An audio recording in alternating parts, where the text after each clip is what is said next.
o cristão pode ser possuído por demônios? Né?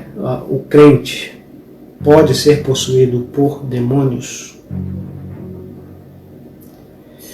Nós vivemos numa época complicada, né? Difícil.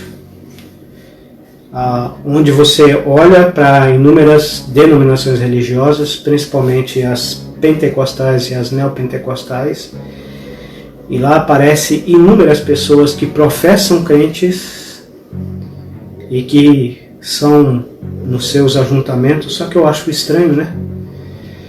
Porque esses demônios são muito frequentadores de reuniões, né? São muito frequentadores dos seus cultos. Porque essas pessoas só ficam possuídas por demônio lá no culto, lá no que chamam de culto. Estranho, né? Eu já me fiz essa pergunta, já perguntei isso para alguns líderes religiosos dessas denominações, eles brigaram comigo, tá? Ficaram muito bravos comigo, quase me bateram. Eu perguntei, como esse cara veio me confrontar, né? Aí eu virei para ele e falei assim, então tá, só me explica uma coisa. Por que esses demônios só manifestam lá, no culto de vocês? Por que eles não manifestam fora? Por que eles não manifestam na casa das pessoas? Por que eles não manifestam, por exemplo, na onde essas pessoas trabalham? Por que eles não manifestam, por exemplo, quando essas pessoas estão andando no meio da rua? Por que eles só manifestam lá? Eles estão mais frequentes lá do que cá fora? Eles agem mais lá dentro do que cá fora? A pessoa não soube me responder, ficou muito brava comigo. E aí as pessoas olham isso, né? Olham esses movimentos, olham essas questões, e aí surge a pergunta, né? O cristão, o verdadeiro cristão, o verdadeiro crente no Senhor Jesus Cristo, ele pode ser possuído por um espírito maligno? Eu vou responder isso para você lendo primeiro Efésios capítulo 1, versículo 13 e 14. Em quem vós também estáis, né? Efésios capítulo 1, versículo 13 e 14. Em quem também vós estáis, depois que ouvistes a palavra da verdade, o evangelho da vossa salvação. Então presta bem atenção nisso. Ele está falando de Cristo e das riquezas, das bênçãos celestiais que nós temos em Cristo, né? Então ele está falando de Cristo. Em Cristo é em quem também vós estáis. Então, no dia que você arrependeu de seus pecados e que você creu no Senhor Jesus Cristo, a partir desse dia você está em Cristo. Presta bem atenção nisso aqui. Você está em Cristo. Por quê? Porque você ouviu a palavra da verdade, o evangelho da vossa salvação. Ou seja, o evangelho da graça de Deus que revelou a você, que trouxe a você a salvação de Deus através da pessoa e obra do Senhor Jesus na cruz do Calvário. Então você arrependeu de seus pecados, você creu no Senhor Jesus como seu Senhor e Salvador pessoal.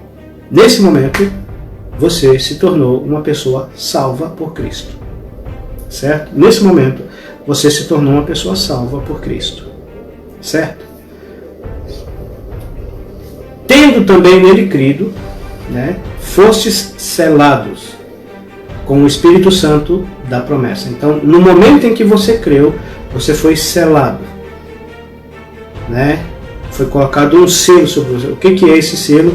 O Espírito Santo. O Espírito Santo veio habitar em você. O Espírito Santo da promessa, por que ele é chamado da promessa? Porque o Espírito Santo ele é prometido, né? No Evangelho de João capítulo 14, capítulo 15, capítulo 16. Certo? Tá dando para entender? Tá dando para acompanhar o nosso raciocínio? Então tá. O qual é o penhor, a garantia da nossa herança. É o penhor, é a garantia da nossa herança para a redenção da possessão de Deus. para a redenção da possessão de Deus, para louvor da sua glória. Então, o Espírito Santo habitando em nós, ele é o penhor da nossa herança, a garantia da nossa herança para a redenção da possessão de Deus. O que é essa redenção da possessão de Deus? É o arrebatamento da igreja. Observa, por exemplo, capítulo 4, versículo 30. Deixa eu ver se é isso mesmo.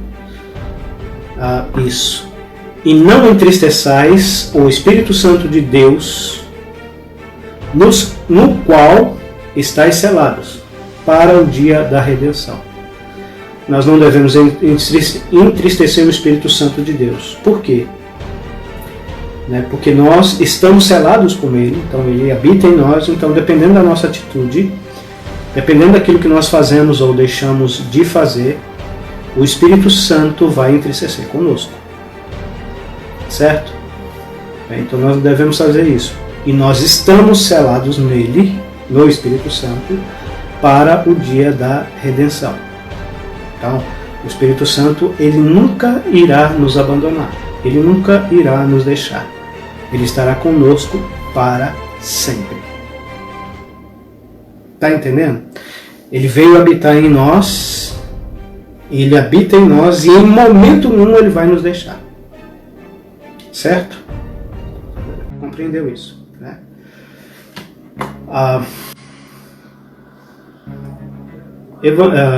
Primeira carta do apóstolo João, capítulo 3, versículo 24.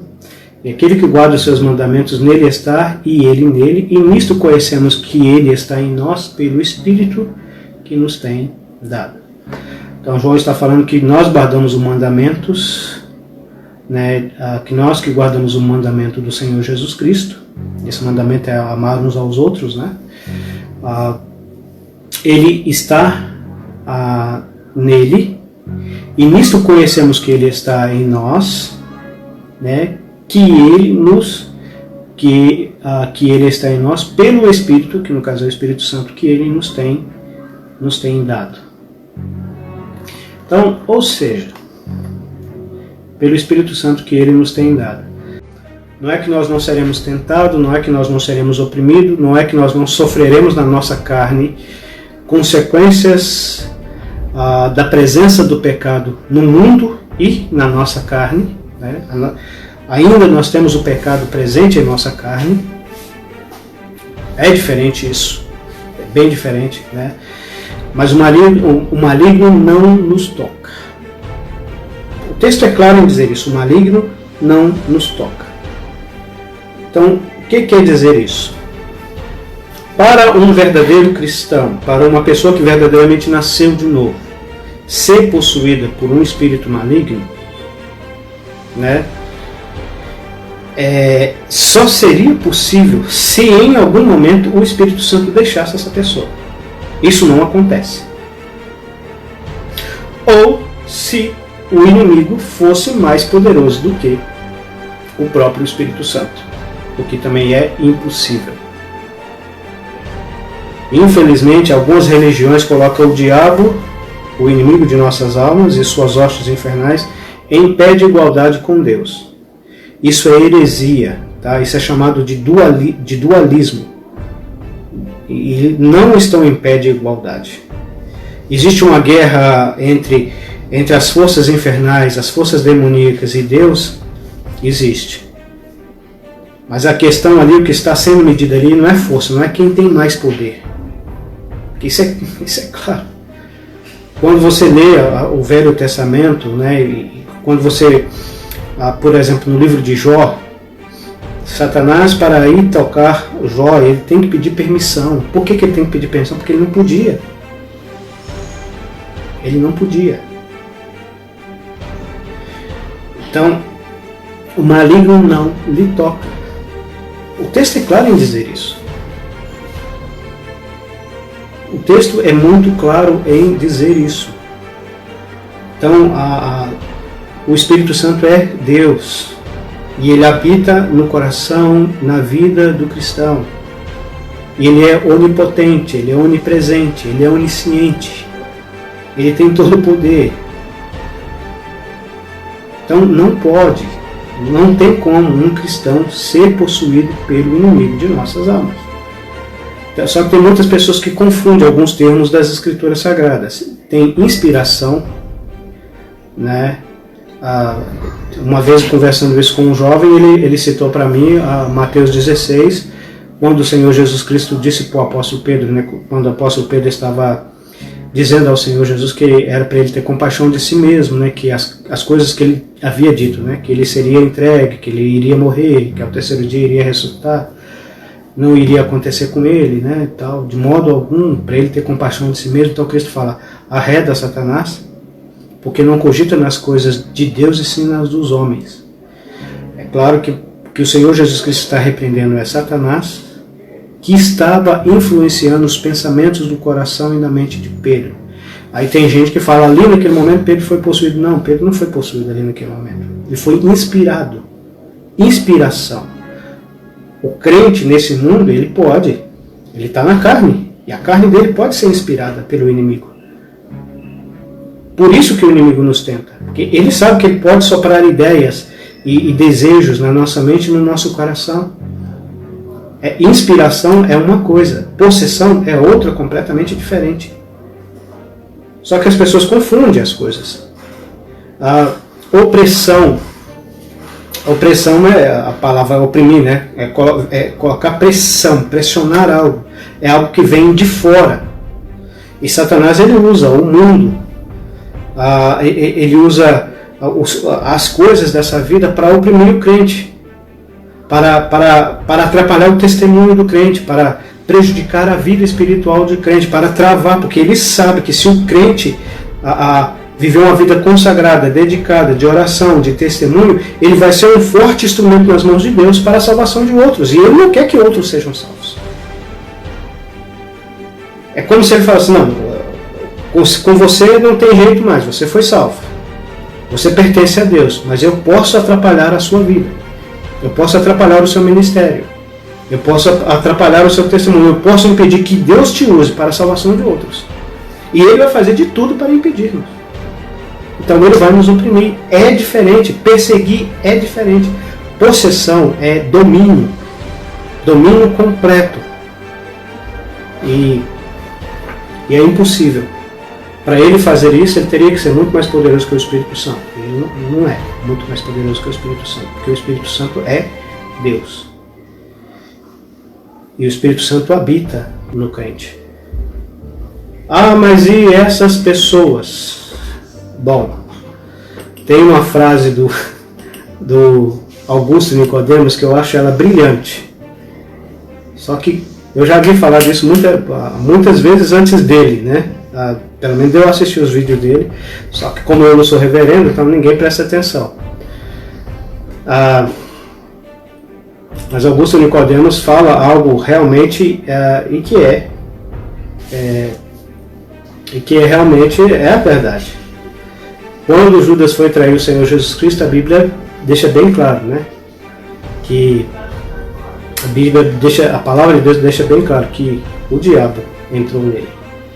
E ele foi trair o Senhor Jesus Cristo. Quando ele tomou o pão molhado, né, o Senhor Jesus Cristo fala isso, né, que quem lhe desse o pão molhado, um pedaço de pão molhado, seria aquele que iria trair. Então Judas pega o pão molhado e a Bíblia fala, naquele momento, Judas entrou nele. E ele foi o trair. Ele foi vender o Senhor Jesus por 30 moedas de prata. Judas não cai no chão. Judas não fica se estribuchando no chão. Judas não fica se convulsando, tendo convulsões no chão. Judas não fica falando grosso, fino, todo retorcido no chão. Judas não fica girando a cabeça como aquela menina, né, daquele filme O Exorcista. Não. Ele vai trair o Senhor Jesus Cristo. Ele vai vender o Senhor Jesus Cristo por 30 moedas de prata. Um detalhe.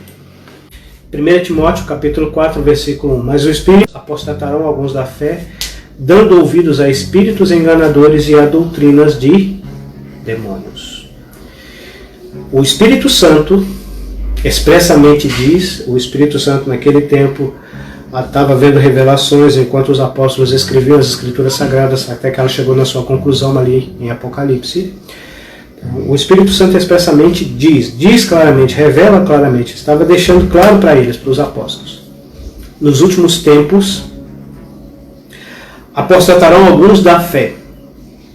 Alguns abandonarão a fé. Alguns jogarão a fé para trás, para as costas. A fé aqui é o conjunto de doutrinas registrados na palavra de Deus para ser obedecido pelo povo de Deus, por aqueles que foram salvos pelo Senhor Jesus Cristo.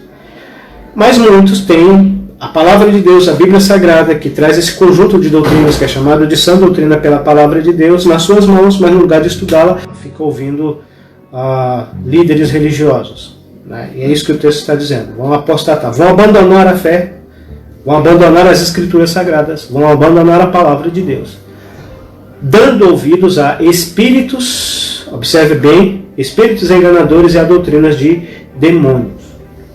Então, qual é a origem desses ensinos, dessas heresias? Espíritos enganadores.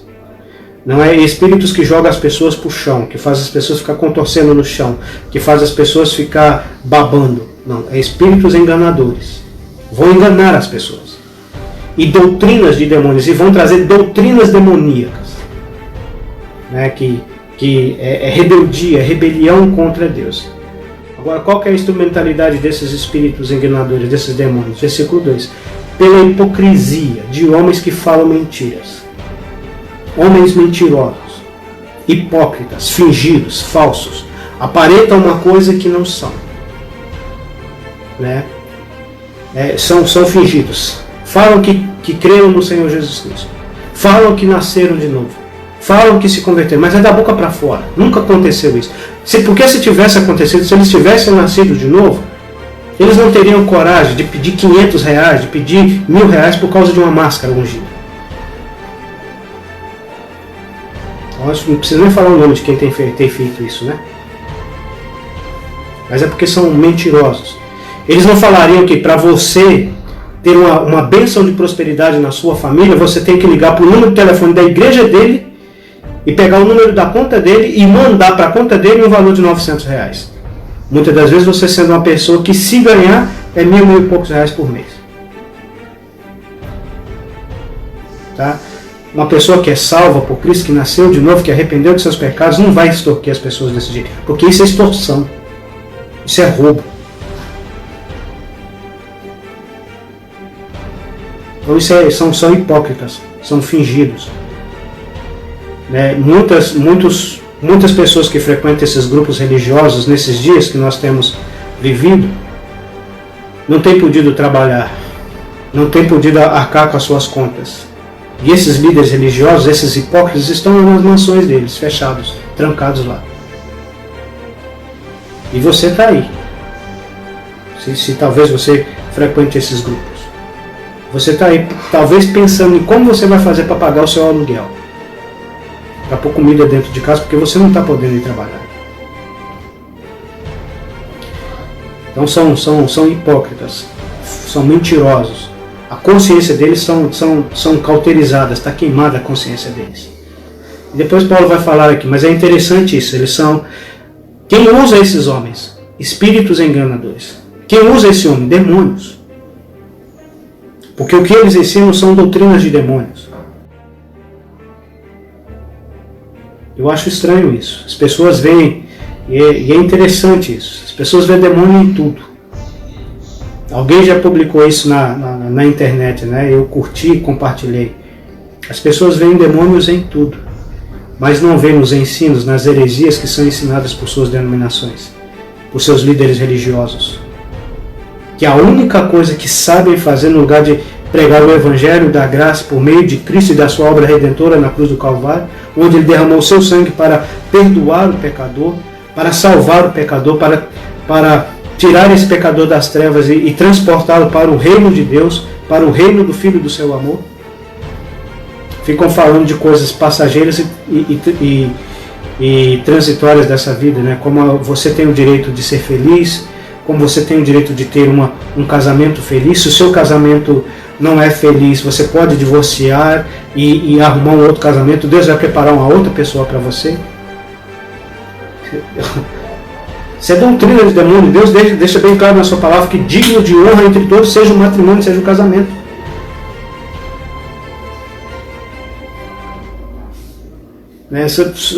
Falam de você dar tudo que você tem para eles, é para eles. Né? Eles usam o nome do Senhor, mas não é para o Senhor, é para eles. Constrói templos luxuosos, tem mansões luxuosas, tem fazendas e mais fazendas de gado, helicópteros, aviões.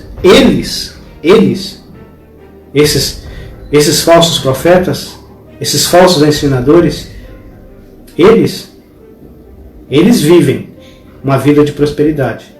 A maioria dos membros das suas denominações, não. Agora, o verdadeiro cristão, não. O verdadeiro cristão, ele não pode ser possuído por espírito maligno, porque o Espírito Santo habita nele. O Espírito Santo está com ele e vai estar com ele até o dia da redenção, vai estar conosco para sempre. Então, não. O verdadeiro cristão, deixa bem claro, o verdadeiro crente, aquele que verdadeiramente nasceu de novo, não pode ser possuído por um espírito maligno. Por quê? Porque o Espírito Santo habita nele.